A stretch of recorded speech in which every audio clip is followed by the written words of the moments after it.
Still need to check the names list carefully before writing. Teman, Dung, Dave, Karen, Frank, Ray, Curtis, Brandon, Nathan, Lydia, Constance, Georgia, Scott, Mitch, Miles, Theo, Paige, Harriet, Victor, Harold, Joel, Diane, Elaine, Marcus, Renee, Owen, Patricia, Cray, Sandra, Derek, Wendy, Hori, Patricia, Craig, Sandra, Derek, Wendy, Tara, Garrett, June, Hugh, Claire, Logan, Nora, Chester, Annette, Richard, Zara, Walter, Philip, Connor, Ash, Pete, Felix, Dominic, Serena, Gwen, Tem, Izu, Dung, Archer, Cho Ako, Narrator, Melanie, Velm, Dex on I, Narrator, Melanie, Vel, Dex on Try, Ruse Mu Vo, Boyd, Zucker, Pub, Boyd Izzo, Boyd, Vode, 38 years of living, 15 years in civil engineering, a decade of marriage. You'd think a man picks up on things. Learns to read the room. Learns to read the person sleeping next to him every night. I was wrong about that. Spectacularly, embarrassingly wrong. My wife and I met at a fundraiser for a local children's hospital. She was volunteering at the registration desk, wearing a yellow sundress, her dark hair pulled back in a way that looked like she hadn't tried at all. I fumbled my name badge for about 30 seconds longer than any adult should, and she laughed, and that was that. We got married 3 years later in a small ceremony in Vermont. I thought we had built something solid, something real, the kind of marriage where you still hold hands in the grocery store at 50. She's a food and travel content creator, has been for about 6 years.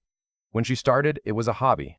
Weekend trips, restaurant reviews, photos on a blog that maybe 200 people read. Then it grew. She built a real following, partnered with tourism boards, got brand deals, started flying business class to places I'd only seen in screensavers. I was proud of her. Genuinely. I told people about it at dinner parties. My wife the influencer. My work keeps me local. Infrastructure projects. Municipal contracts. Mostly within a 4-hour drive. So we developed a rhythm over the years. She'd travel for a week. Sometimes 2. I'd hold down the house. She'd come back with stories and leftovers from restaurants I'd never been able to afford. It worked. We made it work. Or I thought we did. The first sign something was off came about 14 months ago when she told me about a new contract. A luxury resort group, Italian properties, Tuscany and the Amalfi Coast, wanted her to spend 8 weeks embedded with them. Not just visiting, actually living at the properties, documenting the lifestyle, creating a full content series. The compensation was significant, the kind of number that makes you stop and reconsider your opinion on an opportunity. 8 weeks felt long to me. I said so. She said this was the biggest deal of her career and she needed me to support her. I said I did support her. I just also said 8 weeks was a long time for a married couple to be apart. She reminded me that my field work had taken me away for stretches before. I agreed she had a point. We argued a little, made up, and she left on a Tuesday morning in early April. The first month, we video called most evenings. She showed me the properties. Gorgeous old stone villas with cypress trees and terracotta tiles, everything warm and golden in that particular way. Italian light seems to arrange itself. She looked happy, really happy. I told myself that was the goal. I ate cereal for dinner more nights than I care to admit, and caught up on every documentary series I'd been putting off. Then the calls got shorter. She said she was exhausted from the content schedule. I understood that. Then they got less frequent. She said the time difference was tricky and she was often out for evening shoots during what was her afternoon and my evening. I understood that too. By week 6, we were exchanging texts more than calls, and most of the texts were logistical. Did I pay the electric bill? Did I remember to pick up her dry cleaning before she got home? That kind of thing. She came back on a Sunday in late May. I picked her up from the airport with flowers, which I realize now is something I hadn't done in years. She smiled and kissed me on the cheek and said she was exhausted and needed a few days to decompress. I carried her bags. I made dinner. I asked about the trip and she gave me highlights, the same kind of things she'd already posted. A sunrise over the Amalfi Coast, a truffle hunting experience, a wine cellar that was 400 years old. It sounded like a brochure. She was there, but she wasn't quite there. I told myself she was jet-lagged. I told myself she needed time. Creators who do that kind of intensive content work come home depleted. I'd heard that before. Give her space, I thought. Don't crowd her. But the days stretched into weeks and something stayed wrong. She started sleeping in the guest room, saying she was restless and didn't want to disturb me. She stopped cooking with me, which had always been something we did together on weekends. She was on her phone constantly in a way that felt different from her usual work, scrolling, more deliberate, more private. The screen angled slightly away whenever I walked into the room. When I tried to bring up anything about us, she said she was still processing the trip and needed time to readjust. I want to be honest here. I am not a suspicious person by nature. I don't snoop. I don't go through phones. It's not who I am. So I waited. I rationalized. I found reasons that had nothing to do with the obvious. The thing that finally cracked it open was a receipts notification. We have a joint account we use for household expenses. She occasionally runs business expenses through it by mistake and reconciles them later. I was reviewing the monthly statement, just routine, something I do on the first of every month, and I saw a charge I didn't recognize. A pharmacy in a town I knew only because she'd mentioned it once as where the resort group's owner had a private residence. A small charge. $14. The date was 6 weeks before she came home. I sat with that for a few days. Pharmacies sell a lot of things. It could mean nothing. But I kept coming back to it, combined with everything else. The distance, the guest room, the way she flinched slightly when I tried to hug her from behind. I couldn't shake it. I didn't confront her right away. I'm an engineer. I gather data before I draw conclusions. I reached out to a friend of mine who does digital forensics work. I've referred him to a few legal cases over the years and asked him if he could help me understand what metadata lives inside image files. He could. He walked me through it. A lot of photos pulled from a phone or cloud backup carry location data, timestamp data, sometimes even device ID information if it hasn't been stripped. Her content files were backed up to a shared cloud drive we'd set up years ago for household documents and had never reorganized. I want to be clear, I looked only at metadata. I didn't read private messages. I didn't access her accounts. I looked at coordinates and timestamps embedded in files she'd already saved to a drive we both had access to. What I found was simple and devastating. A cluster of photos, not posted, not part of any content series I recognized, taken at the private residence, not the resort properties, his home. Multiple evenings, and one set of photos time-stamped at 7 in the morning. I closed the laptop and went for a walk that lasted 2 hours. I didn't cry. I think I was too stunned to cry. I just walked, and I thought. And by the time I came back, I had made certain decisions. I didn't say anything to her that night, or the next night. I contacted a divorce attorney that week. Just a consultation, just to understand my position. She confirmed what I suspected about asset division and advised me to document everything I had before making any move. About 10 days after I found the metadata, my wife sat me down. I could tell she'd been preparing. She had that look she gets before a difficult conversation. Slightly overcomposed, like she's rehearsed. She told me she needed to tell me something. She told me the trip had been more complicated than she'd let on, that the resort owner, a man in his mid-50s, separated from his wife, very wealthy, very charming, had pursued her. That she had developed feelings she hadn't expected. That she hadn't acted on them, she said. She just needed me to know she was confused. I listened to the whole thing. Then I told her I already knew she was lying about the last part. I told her about the metadata. I watched the color leave her face. She cried. She apologized. She said it had only happened a few times and it was over and she wanted to save our marriage. I asked her how many times. She said 4. I told her I needed her to tell me everything, starting from the beginning, and I set my phone on the table with the voice recorder running and asked her not to leave anything out. What came out over the next 2 hours was worse than I prepared myself for. It hadn't started as a professional relationship that got complicated. He had known from the beginning what he wanted. He had specifically requested her for the campaign through her management, and she'd later found out he had followed her work for over a year before reaching out. The 8 weeks weren't a business arrangement that became personal. The personal element had been the point, at least for him. She had known something felt different about this contract and had gone anyway. She said she had tried to keep it professional for the first 3 weeks. Then she said she'd had dinner with him alone, just once, and it had shifted.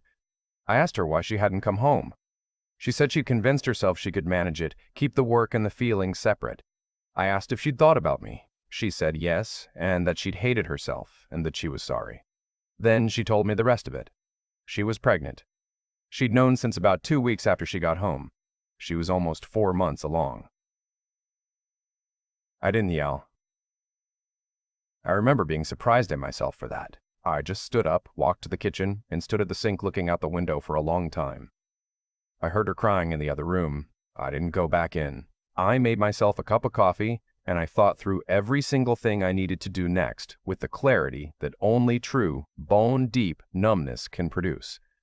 When I came back in, I told her the marriage was over. She asked me to think about it. I told her I had, and I was done. She said she still loved me. I told her that wasn't a useful piece of information at this point. She asked about the pregnancy.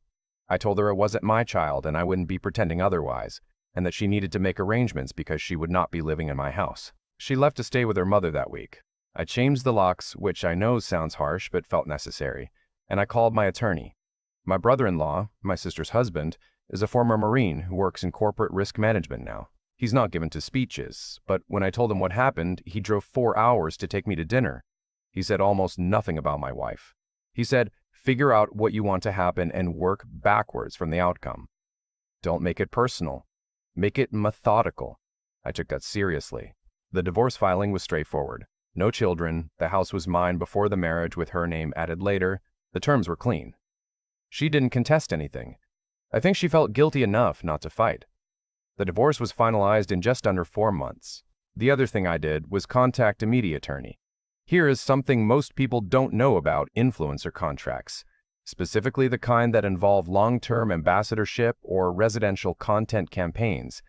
They almost always contain a morality clause, sometimes vague, sometimes specific, but almost always present. The resort group's contract with her had one. I had a copy because she kept all her contracts in a folder in our shared drive.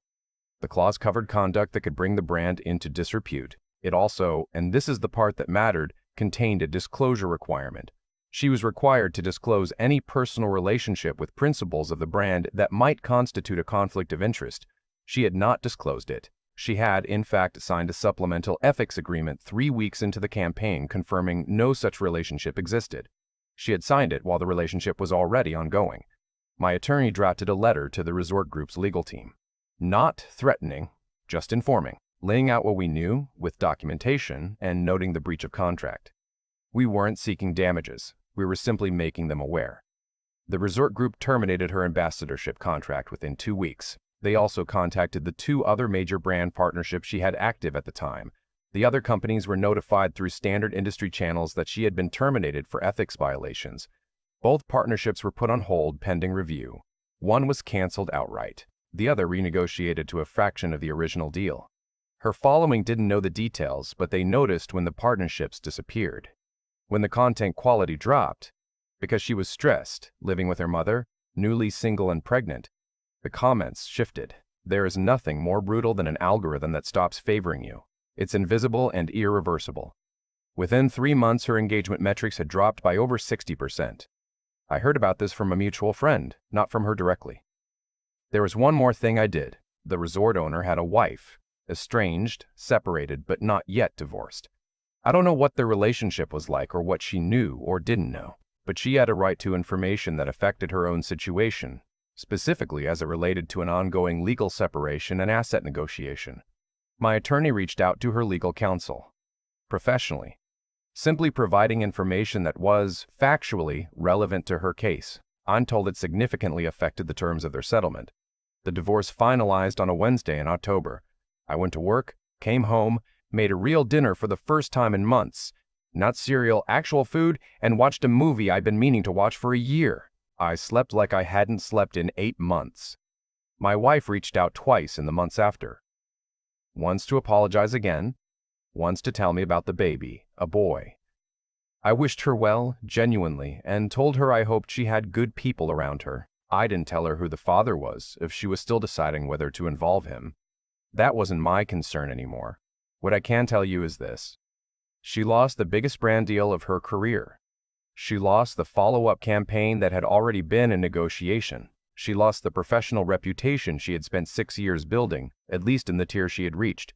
She raised her son alone. The resort owner, from what I understand, moved on to another ambassador cycle and didn't acknowledge the child. Whether he knew is between him and her. And me? I sold the house the following spring. Too much history in it. I bought a smaller place about 40 minutes outside the city, backing up to a creek. I have a dog now, a big ridiculous golden retriever named after an obscure railroad engineer, which is the kind of joke that only I find funny. I'm seeing somewhat, nothing serious yet, but something that feels, for the first time in a long time, honest. My brother-in-law was right. Figure out what you want to happen and work backwards from the outcome. Don't make it personal. Make it methodical. I wanted my life back, clean, clear, and mine. I got it. I've had a lot of time to think about what actually happened. Not just what Melanie did, but what I did, what I didn't do, and what all of it cost everyone involved. People sometimes ask me, when I tell this story, whether I feel guilty about the career piece, about the contract letter, the brand terminations, the phone call to the resort owner's wife's attorney. And I understand why they ask. It can sound calculated. Cold. Like I was punishing her professionally for something personal. But here's what I keep coming back to. She made professional choices. She signed an ethics agreement while actively violating its terms. She built a career on a brand that trusted her, and she used that trust as cover for something she knew would destroy it if it came out. I didn't manufacture the consequences. The consequences were already built into the decisions she made. I just made sure they arrived. That's not revenge, that's cause and effect. And I think a lot of people confuse the two. The harder thing to sit with, the thing I didn't expect, was the grief. Not for the marriage exactly, though that was real, but for the version of Melanie I had believed in for 10 years. The woman I had watched build something from nothing, who I had been genuinely proud of, who had laughed at that fundraiser in a yellow dress while I dropped my name badge. That person felt real. Maybe she was real, once. Maybe she changed. Maybe I just wasn't paying close enough attention to notice when she did. I think about that sometimes, and I don't have a clean answer. What I do know is this. Intelligence without integrity is just a tool for getting away with things. Melanie was smart. She was strategic and creative and good at reading what people wanted. Those are real qualities, but she pointed them in a direction that didn't include honesty, and eventually, inevitably, the whole structure collapsed under its own weight. She didn't lose her career because of bad luck or a vindictive ex-husband. She lost it because she built it on a foundation that couldn't hold the truth, and me. I had to decide what kind of man I was going to be on the other side of this. That's the part no one tells you about betrayal. The real test isn't the moment you find out. It's the 6 months after, when the anger starts to quiet and you have to figure out who you actually are without the life you thought you had. I could have collapsed. I could have made it my whole identity. The wronged husband. The cautionary tale. I chose not to. Not because it wasn't painful. It was. But because I decided that what happened to me was not going to be the most important thing about me. My brother-in-law Dex said, work backwards from the outcome you want. I wanted my life back. Whole, honest, and mine. That required moving forward with intention, not just reacting to what she'd done. I'm still working on it.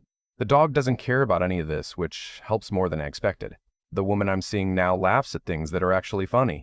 And when she asks me how I'm doing, she means it. And when I tell her the truth, she doesn't flinch. That's not nothing. That's in fact everything. Razas. Melanie's mother reached out to me once, about 8 months after everything. She said she was sorry. That she hadn't raised her daughter to be that person. I told her I believed her, and I meant it.